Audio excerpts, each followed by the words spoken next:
मेरी 2 साल की बच्ची मेरे पति ने बेच दी थी 15,000 में। हाँ जी। जय श्री राधे राधे दोस्तों, आज का वीडियो बहुत ही खास होने वाला है आप सभी के लिए। तो इस वीडियो को अंत तक देखें, बिल्कुल भी स्किप ना करें। तो चलिए वीडियो को स्टार्ट कर लेते हैं बिना किसी देरी के। स्टार्ट करने से पहले आप लोग चैनल पर नए हो तो चैनल को सब्सक्राइब कर लें, वीडियो को लाइक करें और देखते रहें ऐसे वीडियो धमाकेदार हो। एक प्यारा कमेंट करना बिल्कुल ना भूलें दोस्तों। ये मेला बोल रही है कि मेरी बच्ची को 15,000 रुपया में मेरे पति ने बेच दिया है। तो देखिए 2 साल की बच्ची के साथ कोई ऐसा करता है क्या? तो इस वीडियो को अंत तक देखें और आपको पूरी जानकारी मिलेगी। तो चलिए वीडियो को स्टार्ट कर लेते हैं बिना किसी देरी। मेरा एक सवाल है कि मेरी 2 साल की बच्ची मेरे पति ने बेच दी थी 15,000 में। हाँ जी। फिर इसके बाद बच्ची मेरे पास ही थी। मैंने सुना तो बच्ची लेके मैं अलग आ गई। मेरे माँ बाप कोई नहीं है। मैं दूसरे के यहाँ रह के मैंने बच्ची हॉस्टल में डाली 3 साल की और 8वीं तक पढ़ाया। उसमें इंटर करा के मैंने शादी कर दी। वाह, अच्छा किया। फिर पति मेरे पीछे पड़े हुए थे, लेकिन तब 22 साल हो गई मैंने पति का मुँह नहीं देखा। और इस बीच में बच्ची को 2 साल से पति ने अपने में मिला लिया और बच्ची को भी अलग कर दिया। बच्ची यहीं पास ही में है, मथुरा में ही शादी की। अब वो 2 साल से बच्ची मेरे से नहीं बात करती है। क्यों? झगड़ा करा दिया ना पति ने, मिलके दोनों ने हमसे झगड़ा करा दिया, बात भी नहीं करती है। अब इस विषय में पति को भगवान मानूं क्या मानूं? आप मुझे कितना दुख मिलेगा पति को छोड़ने के लिए, कितना कष्ट मिलेगा, मैं इस समय झेलने के लिए तैयार हूँ। आपके पति को लेके आना, हम सब बात करेंगे। मैं बात ही नहीं कर रही हूँ ना, पति का चेहरा ही नहीं देखा, 22 साल हो गई। ठीक है, उसने तो गलत किया ही। कोई बाप अपनी बेटी को क्यों बेच दिया उसने? पता नहीं, ये विषय ही नहीं बताया। 2 साल की दूध पीती। शराब पीता है? नहीं, कुछ नहीं खाते हैं। शराब नहीं पीते? नहीं। फिर क्यों बेचा? बिल्कुल शुद्ध शाकाहारी है। तो उनसे पूछा नहीं कि आपकी मजबूरी क्या थी, क्यों बेचा? बोला बेचा तो बेच ही दिया। बच्चे भी बेचने की चीज होती है, इस वजह से मैंने नहीं तो आपने पूछा नहीं, कारण तो पता लगे क्यों बेचा। कुछ कारण ही नहीं बताते हैं। कोई बात नहीं, आप जैसे अपना जी रहे हैं भगवान के आश्रित जिया करो, भगवान के भरोसे रहो। प्रभु जी, आपके चरणों में कोटि कोटि प्रणाम। मैं ममता शर्मा आपके चरणों में बार बार प्रणाम करती हूँ। खुश रहिए। महाराज जी, आज मैं पहली बार यहाँ आई और मेरे बहुत सारे सवालों के जवाब मुझे मिल गए, जो मैं रोज़ परेशान हो रही थी। तो वो आपने कथा में बहुत सारे बताए। क्या जवाब चाहिए था? मुझे बहुत सारे थे। आपने रिश्तों के लिए जो बताया कि ये ऐसा मिला, तो मैं बहुत थी कि मुझे ही ऐसा क्यों मिला। तो वो मेरे कर्म थे कि वो मुझे जो ऋण चुकाना है तो वो तो निश्चित ही मुझे चुकाना है, लेकिन प्रभु की भक्ति से उनको और सरल बनाया जा सकता है। महाराज जी, मैं आपकी ये कृपा चाहती हूँ कि जब भी मैं पूजा करती हूँ, वैसे तो मेरे मन में हमेशा राम जी कृष्ण जी रहते हैं, ठाकुर जी की कृपा भी रहती है मुझ पे। और कई बार तो ऐसे लगता है जैसे ठाकुर जी हाथ पकड़ के नैया पार कर रहे हैं, लेकिन मैं प्रॉपर पूजा नहीं कर पाती। प्रॉपर पूजा का मतलब क्या है? मंदिर में जो डेली रूटीन में जो पूजा, वो मैं नहीं कर पाती महाराज जी। पता नहीं क्यों वो मेरा पूजा नहीं है, वो जी। करना चाहिए, मन की एकाग्रता के लिए है, औपचारिकता है। जी। सच्ची पूजा क्या है, हमने कथा में खूब समझाया है जी कि अपने कर्म को करते हुए ये मानना कि मैं नहीं कर रही हूँ या मैं नहीं कर रहा हूँ, सब भगवान कर रहे हैं। जो चलते फिरते ये मान ले कि भगवान ही सब कर रहे हैं। आज की कक्षा में भी हमने इस बात को टच किया था। जी। तो ये मान ले जो आदमी के सब भगवान के हाथ में है। आज ही हमने बताया हानि लाभ जीवन मरण यश। जी जी जी जी। जो मान ले सब भगवान की इच्छा से है, तो वो चलता फिरता ही भक्त है। जी, बिल्कुल। बैठ के भक्ति करना, नहलाना धुलाना भगवान को, वो सही है।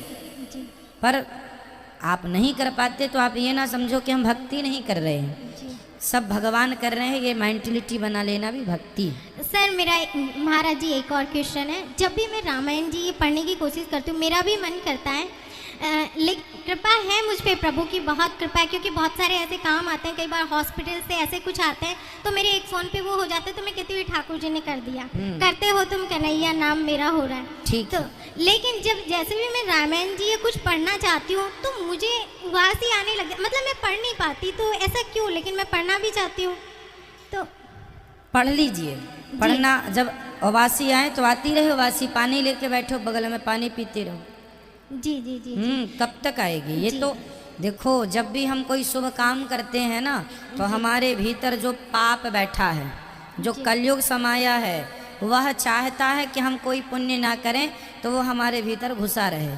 आप जो भी पुण्य करते हैं तो वह कलयुग या तो नींद के रूप में आ जाता है, उबासी के रूप में आ जाता है, आलस्य के रूप में आ जाता है, विवाद के रूप में खड़ा हो जाता है। जब भी आप कोई अच्छा कार्य करते हैं तभी व्यवधान क्यों आता है? क्योंकि अंदर का कलयुग, अंदर के पाप नहीं चाहते कि आप पुण्य करेंगे तो उन्हें निकलना पड़ेगा। इसलिए महाराज जी कुछ काम तो मेरे से ऐसे हो जाते हैं कि मुझे खुद को भी नहीं पता होता। जैसे कुष्ठ आश्रम में कहीं गई और किसी के हॉस्पिटल्स की। महाराज जी एक और सवाल है, मुझे पता है बहुत सारे लोग आपसे सबको पूछना है, इसलिए थोड़ा थोड़ा समय लीजिए सब लोग। महाराज जी जब हमें हमारी लिमिट्स पता है तो ठाकुर जी इतने बड़े सपने क्यों देते हैं कि कई बार वही जुनून दिमाग में घूमता रहता है कि अब ये कैसे पूरा होगा और उसका कोई रास्ता भी नजर नहीं आता। भगवान सपने नहीं देते, सपने हम और आप अपने से देखते हैं जी। भगवान सपने नहीं देते, भगवान तो सपने में खुदा के दर्शन देते हैं कभी कभी। जी। बाकी भगवान नहीं कहते कि तुम इतना बड़ा सोचो, ये करो। भगवान कहते हैं सोचो ही मत, जो होना है वो मैं कर ही दूंगा, तुम्हारे सोचने से क्या होना है। इनको दो भैया को। राधे राधे राधे जी सर, मेरी मदर की बीमारी चल रही है, डॉक्टर को एल्जाइमर नाम देते हैं। उन्होंने 70 के आसपास की एज है, 75। उन्होंने शुरू से ही खूब ठाकुर जी की पूजा की है, गोविंद जी की पोशाक भी चढ़ाई है, अपने हनुमान जी की भी चढ़ाई है हमारे। आज उनके इस समय का जो टाइम चल रहा है बहुत ख़राब चल रहा है। क्या समय खराब है? खराब ये है कि वो अब मतलब उनकी मेमोरी लॉस्ट हो रही है। ठीक है। वो क्या रही है, वो मुझे भी नहीं पहचानती, इवन कि मेरे फादर को भी नहीं पहचानती।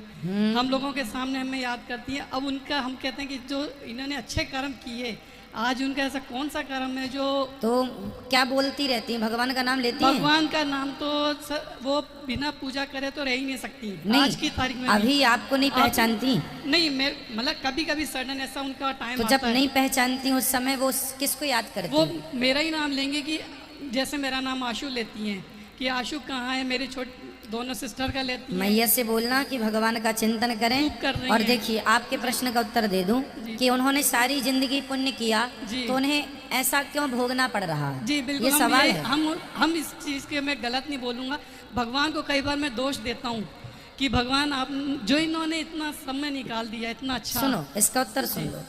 देखो, ऐसा होता है, जी आप जिस मोहल्ले में रहते होंगे, जिस सोसाइटी में रहते होंगे, आपके आसपास कोई छोटा मोटा डॉक्टर तो होगा। हाँ जी। है ना? जब आपको जुकाम होता है, सर्दी होती है, छोटा मोटा कोई कष्ट होता है, तो आप डायरेक्ट अपने पड़ोसी वाले डॉक्टर को बुलाते हैं या डायरेक्ट हॉस्पिटल भागते हैं? पास वाले, है ना?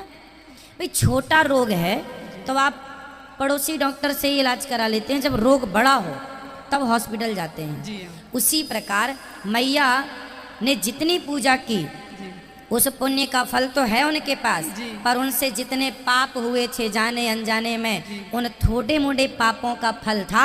तो भगवान बोले वहीं भोग लो और डायरेक्ट सीधा मोक्ष के रास्ते से मेरे पास आ जाना। जो यहाँ नहीं भोगता उसे वहाँ भोगना पड़ता है, तो जो यहाँ भोग रहा है वो वहाँ के लिए फ्री रहेगा। आज इसलिए उनके पुण्यों के कारण उन्हें जो तकलीफ मिल रही है बहुत कम है। भगवान ने बड़े कष्ट को छोटे में तब्दील कर दिया। इसलिए पॉजिटिव रहो। नहीं, पॉजिटिव है। अब वो उनका यही लगता है कि अब भगवान का चिंतन करें वह और बस राम नाम सुबह से शाम तक लेते बस। रहती हैं। और ये मत सोचो कि भगवान ने उनके साथ गलत किया। नहीं, गलत नहीं है ये। भोगना, कर्म दंड तो भोगना ही पड़ेगा। हाँ, ज्यादा को थोड़े में भगवान। तकलीफ बहुत है ना आज के टाइम में, इसलिए बस सब की सदगति होने वाली है। अंतिम समय चल रहा है उनका। नहीं जय श्री राधे राधे महाराज जी के प्रिय भक्तों। तो आपने देखा कि हमारे गुरुजी क्या कह रहे हैं कि उनका अंतिम समय चल रहा है, क्योंकि उन्होंने ऐसी गलती की है कि जो कोई भी व्यक्ति नहीं करता है ऐसी गलती। तो चलिए वीडियो को यहीं पे समाप्त कर लेते हैं। उससे पहले आप लाइक कर दें, चैनल को सब्सक्राइब कर दें, वीडियो पसंद आया हो तो।